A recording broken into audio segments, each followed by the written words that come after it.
మనం అందించడానికి ఇవన్నీ చేస్తున్నాం. అలాగే ఇది కూడా ఆత్మ విద్య, బ్రహ్మ విద్య. ఈ యొక్క బ్రహ్మ జ్ఞానాన్ని, బ్రహ్మ సాక్షాత్కారాన్ని ఇతరుల కోసం కాదు. గుడికి వెళ్ళండి మీకోసమే, ఇతరుల కోసం కాదు. ఈ గ్రామానికి వచ్చాను, నా కోసమే వచ్చా. మీరందరూ ఏది వింటారు, మీరు బాగుపడతారు, అది వేరే విషయం, జరిగింది. కానీ నేను బాగుపడాలిగా, నేను ఆనందంగా ఉండాలిగా. నాకు ఆనందంగా ఉండడానికి నాకు ఒక మార్గం దొరికింది. ఈ మార్గం ద్వారా నేను ప్రయాణం చేస్తున్నా, ఈ మార్గం ద్వారా నేను తెలుసుకుంటున్నా, ఈ మార్గం ద్వారా నేను నేర్చుకుంటున్నా. ఈ మార్గం మీ అందరికి కూడా ఉపయోగపడింది. అసలు మానవుడు అనేవాడికి ఇది అవసరం. ఈ మార్గం మనం ఏమనుకుంటాం అంటే ఆ గుడికి ఇతరుల కోసం పోతున్నట్టుగా, ఏదో కష్టంగా ఇట్లా బాధగా కాదు. దీని మీద ప్రయోగం చేసినట్లుగా మన కోసమే చేస్తున్నాం. మీరు ఎప్పుడైనా ఆలోచించండి, ఇతరుల కోసం చేస్తున్నాం అంటే కష్టంగా ఉంటుంది ఏ పనైనా. కానీ మన కోసమే చేసుకుంటున్నాం అనుకుంటే, దేవుడి కోసం కూడా తెలియదు, మనం దేవుడి కోసం చేస్తున్నాం అంటే అదొకందుకు మంచిదే. దేవుడి కోసం కాదు, దేవుడి పేరు మీద కూడా మన కోసమే. దేవుడికి చేస్తే ఆయన పాపం మన పట్ల కరుణిస్తే, ఏమైనా ఫ్రీగా ఏమైనా వరాలు ఇస్తే బాగుంటుందని చేస్తాం. అందుకని దేవుడి పేరు మీద చేసినా, కానీ ముఖ్యంగా చేసేది మన కోసమే మనం చేసుకుంటాం అనేటువంటి భావాన్ని మనం తీసుకొని మనం ఈ విధంగా మరి ఇన్ని చేయాలి. చేసేటప్పుడు మంచిని పొందుపరచాలి, మంచిగా నువ్వు జీవించాలి. అయినా మళ్ళీ నువ్వేం కాదని చెప్తుంది భగవద్గీత. కాదని చెప్పడానికి మరి గోపాలుగా ఒక 50 సంవత్సరాలు వెనకపోతే ఈ గ్రామంలో ఉన్నోళ్ళు ఎవరూ లేరు. గ్రామం అంతా మళ్ళీ ఎప్పటికప్పుడు కొత్తగా ఫ్రెష్గా తయారవుతా ఉంది. ఎవరు ఉన్నారు చెప్పండి? ఎవరుకున్నారేంటి, నేనే నిలబడితే కొన్నాళ్ళు. ఈయన తప్ప చెప్పుకోవడానికి పేర్లు, లక్షాధికారుల పేర్లు ఎవరు ఉండవు, భూమి మీద లేవు. ఎందుకంటే గోపాలుగా రాజును పుట్టారు, ప్రజల సొమ్మంతా దోచారు, కోటలు కట్టారు, ఏమి చేసినా మొత్తం పోయింది, ఏమి లేదు. శ్రీకృష్ణుడి పేరు మాత్రమే. ఈ భూమి ఆకాశం కాదు, యశోగోళాలు ఉన్నాళ్ళు ఉండేది కృష్ణ భగవాను పేరు తప్ప మరో పేరు ఉండదు. ఎందుకంటే పరతత్వాన్ని తెలుసుకున్నాడు. తెలుసుకోవడం కాదు, అసలు ఉన్నది నేనేనని ఆయనకు అర్థమైంది. ఇది చాలా పెద్ద గొప్ప తత్వం అమ్మా. ఈ తత్వం అర్థం చేసుకోవటం అది అంత సులువైన పని కాదు.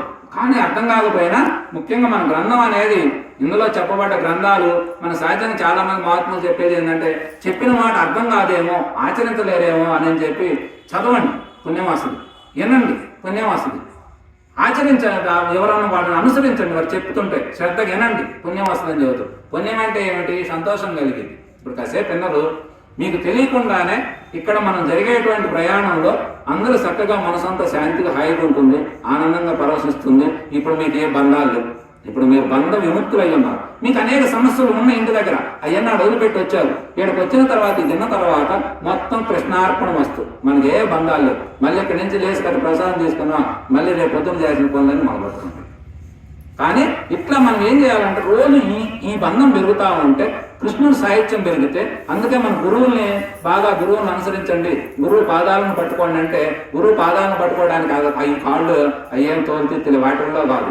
గురువు చెప్పేటువంటి మాటల్ని మీరందరూ వాటిని తూచా తప్పకుండా అవి మన కోసమే చెబుతున్నారు, మనకు ఉపయోగమైనవి. అందులో కూడా గురువులు చెప్పే మాటల్లో అసలు ఏ మాట ఎందుకు, వాటిని కూడా పరిశోధన చేయాలి. ప్రతి చెబుతూనే ఉంటాం, చెప్పినవన్నీ కాదు. అందులో ఏది మనకు పనికొస్తుంది, ఏది ఏ సందర్భంగా ఉపయోగించాలి, ఎట్లా చేయాలి, ఇవన్నీ ఆ ప్రజ్ఞ అంతా భగవంతుడు మనకి ఇచ్చాడు. సృష్టిలో ఏ జీవికి లేనటువంటి ప్రజ్ఞా జ్ఞానం మన మానవుడికి మాత్రం ఉన్నది. ఆ జ్ఞానాన్ని మనం ఉపయోగపెట్టుకొని మనం చేసుకోగలిగితే మన జీవితం అనేది సార్థకం అవుతుంది.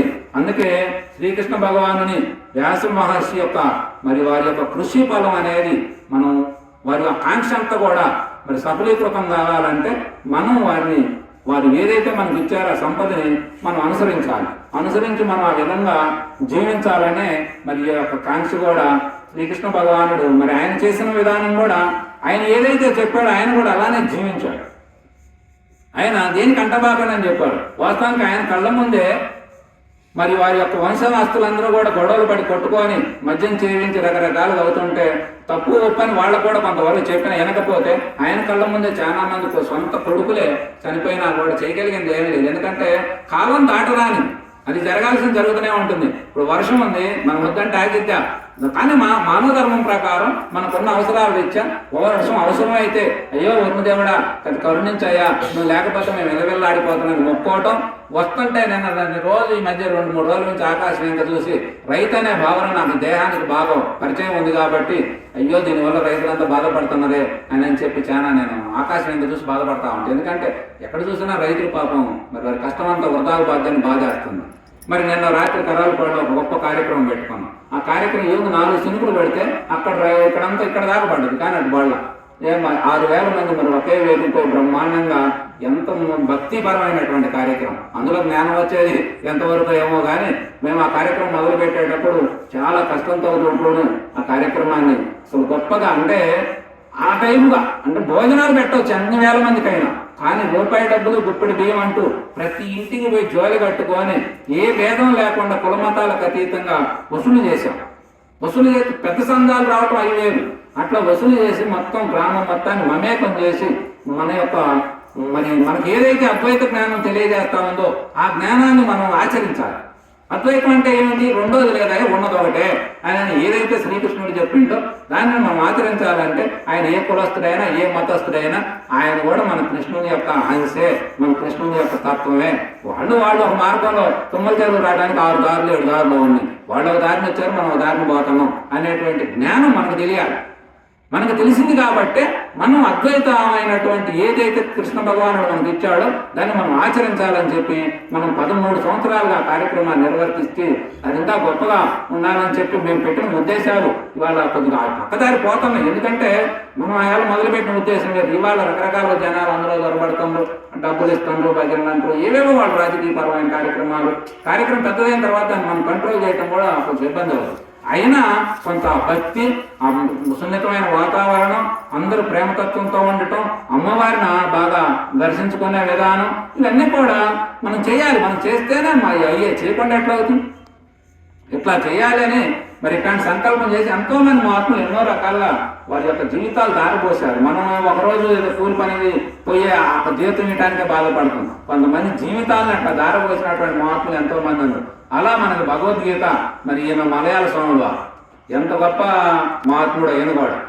ఈయన రాసినటువంటి భగవద్గీత మన ఆంధ్రప్రదేశ్లో గొప్పకున్నది. ఎందుకంటే చాలామంది రాశారు. ఈయన రాసిన విధానం కూడా ఈయన సంస్కృతం మీద బాగా పట్టుంది. ఈయన బ్రహ్మాండ వ్యాసాస్త్రం అని పేరు పెట్టాడు. ఈయన రాసే ఏ బుక్స్ కూడా అన్నీ చాలా ప్రామాణికంగా ఉంటాయి. తర్వాత ఈయన శిష్యుడైనటువంటి విద్యాప్రకాశానందగిరి వారు ఆయన గీతామ గ్రంథం అని రాశారు. ఆ గీతామ గ్రంథం టాపు గ్రంథం అయింది. ఇప్పుడు అనేక భాషల్లో తర్జుమా జరుగుతుంది. అసలు ఇంత భగవద్గీత ఇంతలో చెప్పచ్చు, కానీ ఇంతలా గ్రంథం రాశాడు ఆయన. అంతేకాదు 108 చోట్ల 18 అధ్యాయాలని ఒక్కొక్క రోజు ఒక్కొక్క అధ్యాయం చొప్పున 18 గీతా యజ్ఞం అని చెప్పి మన ఆంధ్రప్రదేశ్, తెలంగాణ, ఇతర ఈ పక్క రాష్ట్రాలన్నీ దక్షిణ భారతదేశం అంతా తిరిగి అనేక గ్రామాల గీతా యజ్ఞం అని చెప్పి ఎప్పుడైతే ప్రచారం చేశారు. ఆయన సుఖబ్రహ్మాశ్రమం అని చెప్పి ఆయన మరి వ్యాసం యొక్క కుమారుని పేరు, ఈయన వ్యాస మహర్షి పేరు. ఇట్లా మహాత్ములు అనేక రకాలుగా వారి జీవితం మొత్తం కూడా వారు చదువుకున్నారు. ఈయన బ్రహ్మాండంగా చదివినటువంటి విద్యావంతుడు. ఈయన శిష్యుడైన విద్యాప్రకాశానందగిరి వారు ఆయన 4 భాషలు ధారాళంగా మాట్లాడగలరు. ఆయన కూడా ఆయన చదువు, ఆయన విద్య, విజ్ఞానం, వయసు మొత్తం కూడా జ్ఞానం కోసమే జీవితాన్ని పెట్టి ఆ జీవితం మొత్తం కూడా ప్రజలకి అంకితం చేసి మహాత్ముల ఆశ్రమాలు మరి స్థాపించి ఇవన్నీ కూడా మానవ లోకం శ్రేయస్సు ఉండాలని చెప్పి వారు ఎంతో మంది ఎన్నో రకాలుగా సంకల్పాలు ఎందుకు చేశారంటే వారికి తెలిసింది ఇదంతా అసలు ఎందుకు అనే ప్రశ్నకు వాళ్ళకి జవాబు ఉంది. అందుకే వాళ్ళకి ఏ రోజు కష్టం అనిపించలా, ఏ రోజు శ్రమ అనిపించలేదు. వారు ఎక్కడా కూడా వారు బాధపడలేదు. బాధల్లో వాళ్ళ బాధ ఒకటే, ఎంత చెప్పినా జనాలకు అర్థం కావట్లేదే, ఎక్కట్లేదే, ఏదో తెలిసినట్టే ఉంటుంది, వీళ్ళకి ఏం తెలియట్లేదే, ఇంకా తెలుసుకుంటే బాగుండే అని వారు ఆ రకంగా తపన పడి ఏ రకంగా చెబితే అర్థమవుతుంది. ఈయన భగవద్గీత చూడండి, ఇది ఇట్లాంటి భగవద్గీతలు 10 రకాలుగా అతులేయించాడు. ఎందుకంటే జ్ఞానికి ఒక రకంగా అర్థమవుద్ది, భక్తుడికి ఒక రకంగా అర్థమవుద్ది, సామాన్యుడికి ఒక రకంగా అర్థమవుద్ది, కొనగలిగే స్థాయిలు కూడా అంతే ఉంటాయి. ఎందుకంటే ఊరకిచ్చేది కాదు. మన గ్రంథాలు ఏమి కూడా ₹1 లేకుండా ఊరకిచ్చే గ్రంథం ఒక పాంప్లెట్ కూడా ఉండదు. ఇప్పుడు వాళ్ళు క్రైస్తవులాగా మనం బైబుల్ పనిచేయం, మన వాళ్ళు ఇవ్వరు, కొనుక్కోవాలి నీకు ఆసక్తిని బట్టి.